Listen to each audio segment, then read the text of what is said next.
who was in Sirhind at that time. He refuses. They give him torture. He refuses. He's dragged to Delhi. They kill his foremost disciples there, burn them alive, fry them. He refuses. And then he is beheaded because he refuses. It is this martyrdom of Guru Tegh Bahadur, his father, that Guru Gobind Singh was driven to creating Khalsa. Hence, this dubious credit.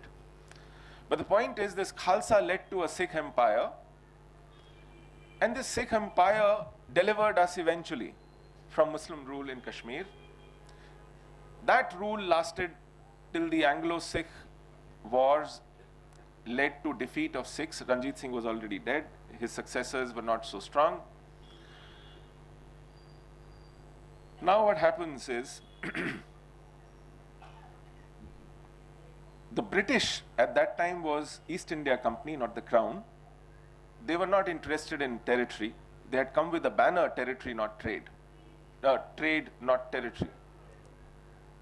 And whenever they would win a war, they would impose the cost of the wars on the losing king, so that they were actually, in net of balance, did not lose a dime. Now, Sikhs had completely gone bankrupt fighting those wars. And one of their Dogra chieftains who ruled Kashmir on behalf of the Sikh Empire, Gulab Singh, offered to pay the compensation to the East India Company, 76 odd lakhs. The Treaty of Amritsar was signed. Company said, we don't care, Sikhs can't pay. If you pay, you become the king and take that territory. They got their money. And this is how the Dogra rulers came to rule Kashmir, again Hindu, non-Sikh, indigenous. And they ruled till 1947. That happened in 1846. Yes, sir. So 100 years of Dogra rule. From 1817 to 1846 was the Sikh rule, 1846 to 1947. Now this 100 years of Dogra rule gave us some respite. It stopped the exodus. We were part of an independent, democratic, secular, sovereign country. Come 25 more years and we suffer the 7th exodus. Not under Islamic rule, not under hostile invasions. You need to remember that. Under our tricolor.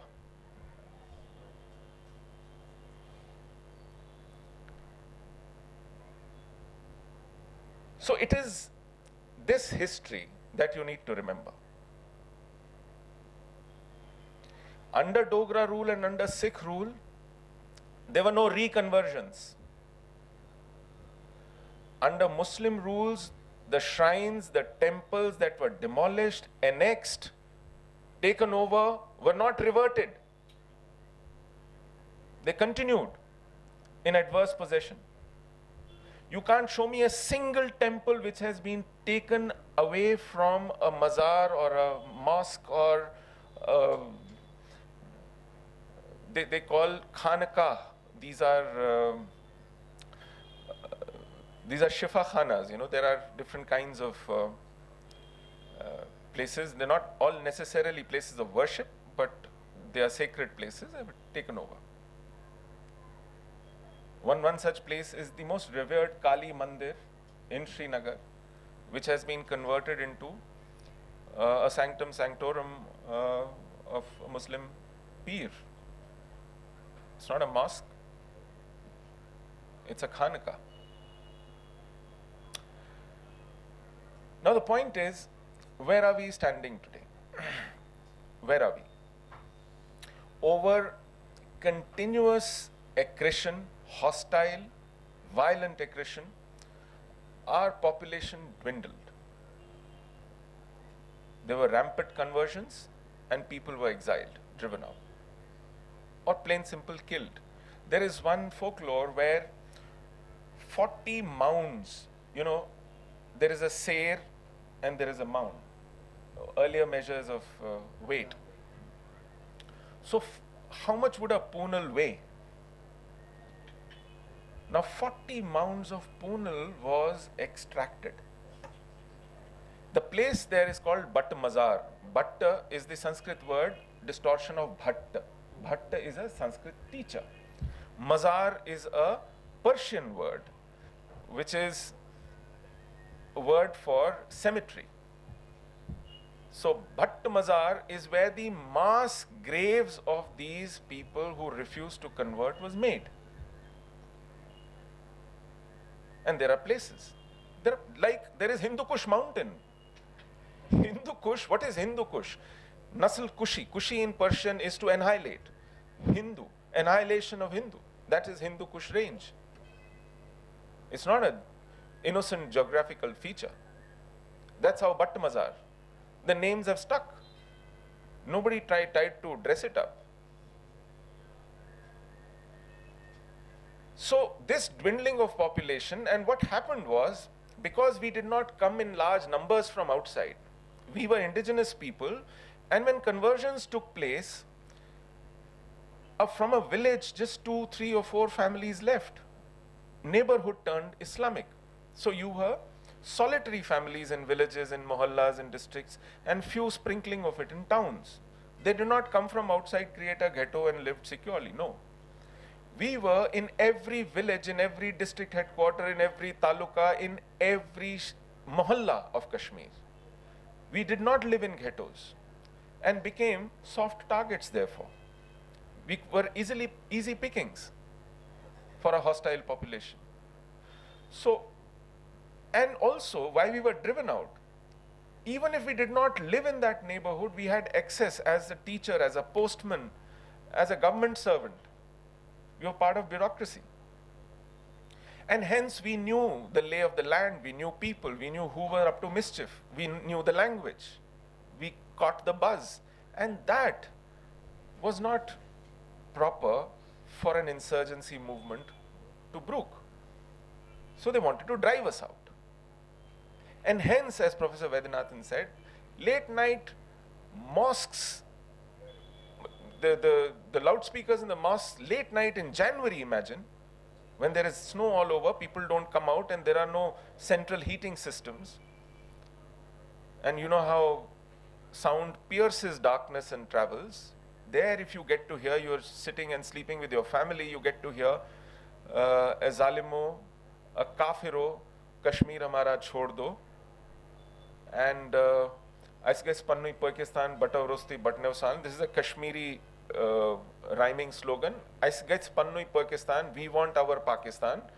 Batav Rosti, Bhat is the male Bhatta, Hindu, Rosti, without them, Batnev San, with their women folk, Batnis.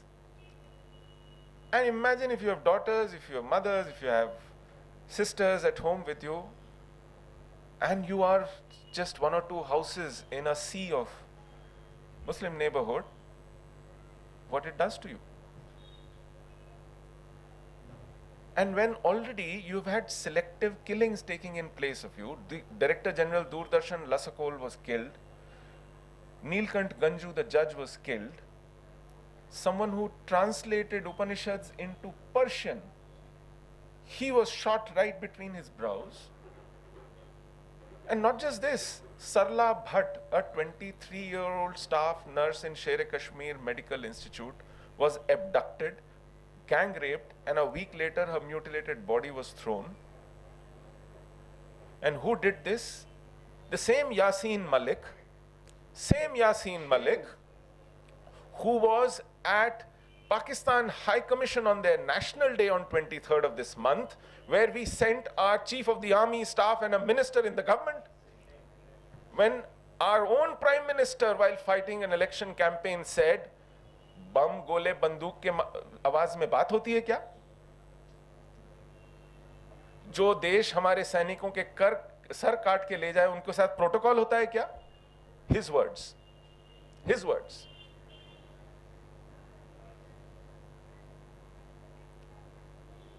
So this is what we are faced with. We have a problem in our hands.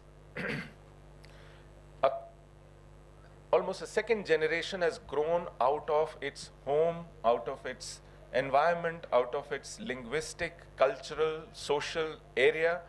They're growing up rootless. They're forgetting their language, they're forgetting their rituals and festivals, they're forgetting their lifestyle. They're fast getting assimilated because they don't live where they belong. If language is lost, which other marker of your identity remains? And that's what we are losing. But there doesn't seem to be anybody in a hurry to place us back. We are in nobody's agenda, we are in nobody's program, we are nobody's concern. And what will go down with us is what I detailed in front of you. 5,091 years of history, of literature, of a tradition which is not going to find continuity. And this is this tradition for which 40 mounds of Poonal was collected. I don't know why they had to survive or die if this is how we need to die. They could have converted and survived. If they died to keep something alive. But that something doesn't seem to be going to live for too long. I think I'll end it here. And if you have any questions, I'll try and answer. Yeah, it's a very good question. Some of our exoduses brought us to the plains of North India.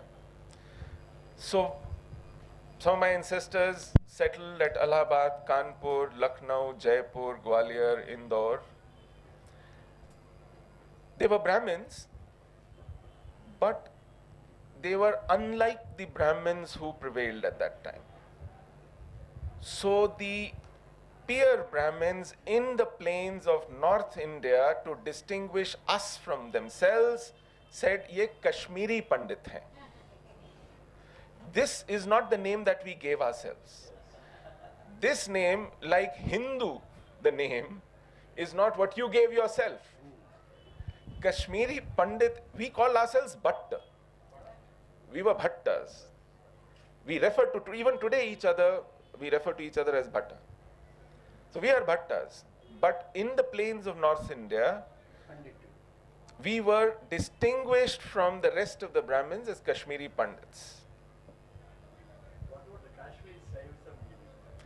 Kashmir Shaivism is a distinct stream of Shaivism. It will take a long time for me to explain, so suffice it to say, and great old Adi Shankara himself encountered this unique Shaivite stream in Kashmir. Both Shaivism, both Adi Shankara's and ours believe in Advaita. For Adi Shankara, there was a Jagat which was Maya, and there was a Brahma which was the ultimate truth. In Kashmir Shaivism, we demolished even this duality of Maya and Brahma. We said what you call Maya is the expansion of that Brahma. It's the Shiva and his play. So even the contradictions that you see, even the life that you live, the duality, the apparent duality, is a myth, but it is not separate from the truth. It is an expansion and the leela of that truth. One of the consequences of this is there are no sannyasis in Kashmir. They don't renounce.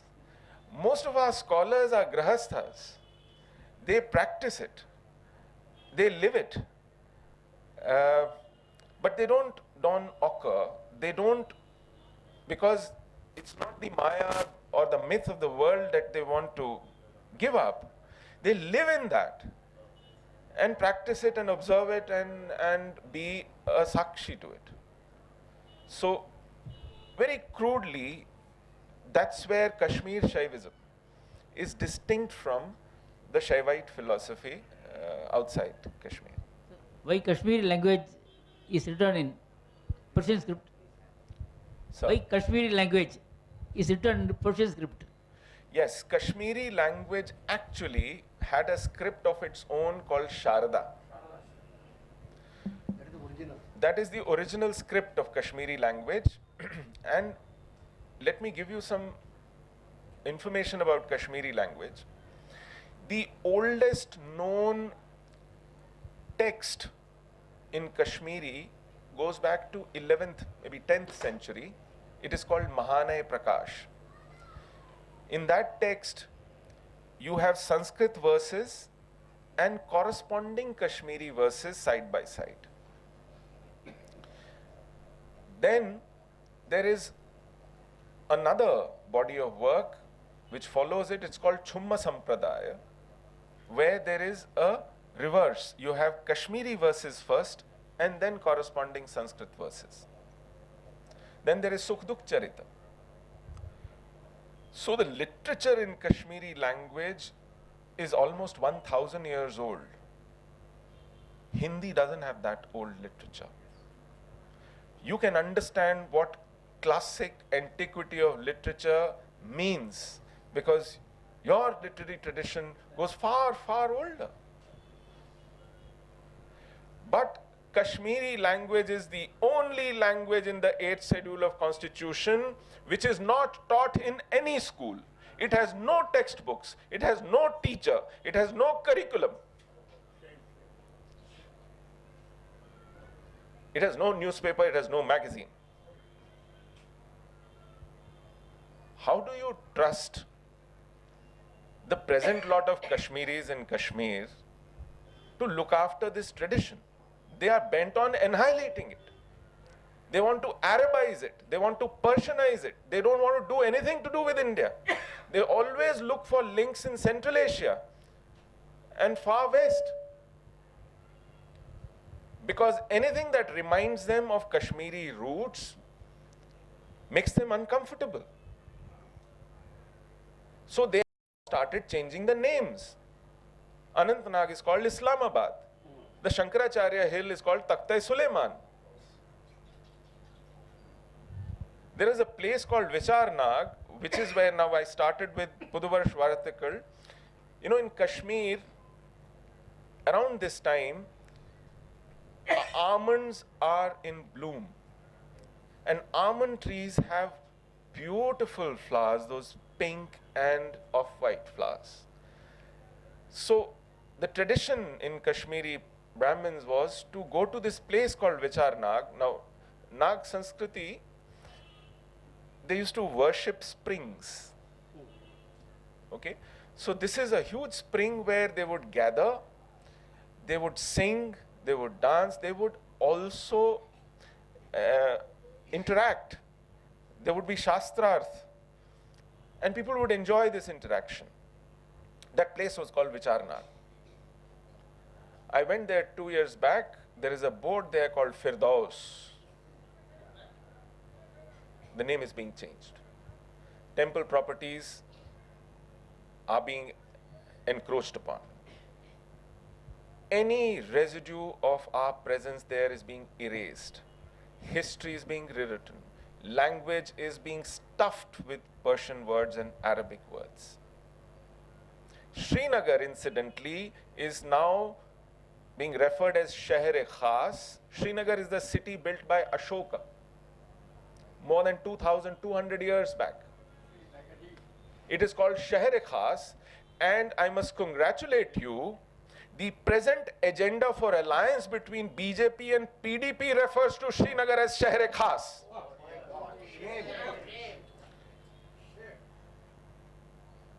That's what we are faced with. Laleshwari lived between 1320 and 1370. Laleshwari was our Mirabai, I can say. She actually deciphered the complexity of Kashmir Shaivism into a folklore and made it a popular faith. Her vaks, whatever she said in 4 or 5 lines, were called vaks. They were like Akka Mahadevi's vachanas. They became popular and they lived in popular memory. People you'd quote them in order to prove a point or in order to chide someone or reprimand. They were part of Kashmiri society. When Islam came, it was around the same time when Islam came. When they saw society so completely immersed with Laleshwari, they tried to appropriate her. Like today, yoga is being appropriated. So you have Sheikh Nuruddin, who started as a disciple. He actually says, I am her disciple, she is my guru. He wrote, and what he wrote are called shruks. Shruk is again a Sanskrit word. It's a form of verse. And he, in fact, reflected the same philosophical strain that Laleshwari propounded. Because he was a converted Muslim, he is today considered as the voice of Kashmir. Because he needs to be placed parallel to her, with a Muslim name, it is much better. But nobody ever recalls any of his shruks. So he is picked up as Nundrish in order to talk about Kashmiriyat and secularism, because Nund Rishi is what he was called. His original name was Sheikh Nuruddin. And nobody listens to what he had to say. Not one shruk of his can be recalled by any, because they are not taught. They are being used as political symbolism. I had No, somebody there. Somebody there. But in 1976, when I visited Srinagar, I found that inherently the Kashmiri Pandits have animosity towards the Dogra Hindus of Jammu. What is exactly the, why that type of feeling was there in that mind? That means they were telling me that we have more common things with the Muslims of Kashmir than what we have with the Dogra Hindus. This is what they told me. I have heard that too. Let me tell you, Dogra Hindus of Jammu and Kashmiris within Kashmir, in terms of language, literature, lifestyle, values, upbringing, everything are like chalk and cheese. And don't ask me to say who's chalk and who's cheese. But they are contrasts. They're big contrasts. Jammu is a different terrain. It's a very warm place. Dogra region is an extension of Punjab. Culturally, socio-culturally, Dogra region is, the Dogri language itself is a cousin of Punjabi. Okay? So, in terms of lifestyle or whatever, a Kashmiri Pandit would never have liked to go to Jammu or live there, ever. But why, what is the connection against the Muslims? Why they say that we have got more common things with the Muslims than the... There are not too many common things with Muslim. You must understand, a community which is trying to survive for 500 years has to live like a tongue lives between two jaws. And it is inherent. It is the survival impulse. When they say we have to live with them, live amongst them, we have to belong here. Let me tell you, in Srinagar, in Kashmir Valley, there were never any riots. Never ever any riots. Because it takes two to riot. 5 to 10% Hindus can't riot with 90% Muslims. Cannot. So there were never any riots. You just lived with insults and humiliations and discrimination and somehow survived. And you were trying to survive generation after generation for 500 years. In that, your reflex response to any such question, I'm not surprised, would be this. Even today, you know, there are people in denial. You take a hostage who's been in captivity for a month and you start calling whatever he says as Stockholm Syndrome. Here is a community in hostage for 500 years. It is got singed into their minds.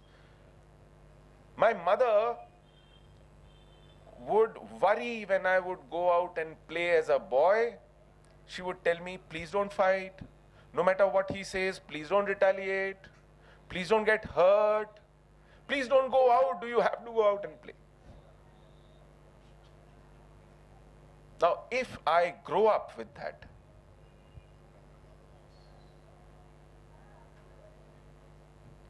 you can't imagine. I sometimes, there was Article 370, there was a question. Yes, sir, I wanted to understand what are your thoughts as a Kashmiri Pandit on the Article 370 of the Constitution?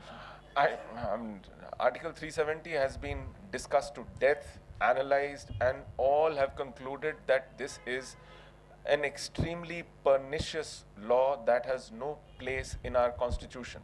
Simply to say, what does Article 370 says? Let me take you through 3 steps, which is what I had to do with a very senior friend, mentor, and guide who was now trying to persuade me in the last few months that listen, try and re-understand and review your position on Article 370. I said, is Article 370 a constitutional provision in Constitution of India? He said, yes, it is. I said, does it apply to only the state of Jammu and Kashmir and no other place? He says, yes, it is only specific to state of Jammu and Kashmir. And doesn't it say that this parliament, which is the highest decision-making sovereign body of this nation, has right to every square inch of land called India except the state of Jammu and Kashmir? Should this position remain? Just on this, we don't have to go clinically in terms of therefore what happens and what doesn't happen. Just because this exception is made, you have actually circumcised this nation's will about that land and about those people. Last question. No, just one last question. Yeah, last question. Hello, there is a belief and story that Jesus came to visit here and he did penance and... Hello, why are you laughing? She laughed and you got the answer. See, I got a book written by English person and shows proof that somebody is a tomb is there and it is being taken care by a Muslim. Don't laugh just like that. No, so I'm asking you whether if he has got any answer, let him tell.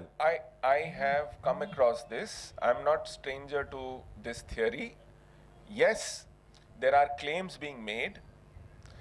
In fact, I'll tell you, there is a gentleman called Fida Hasnain.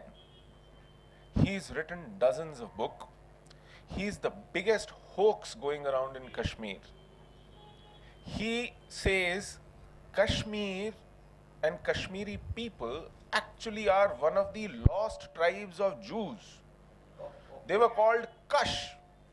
And when you look at the list of Jewish tribes, there is no such name called Kash. Then he says Kashmir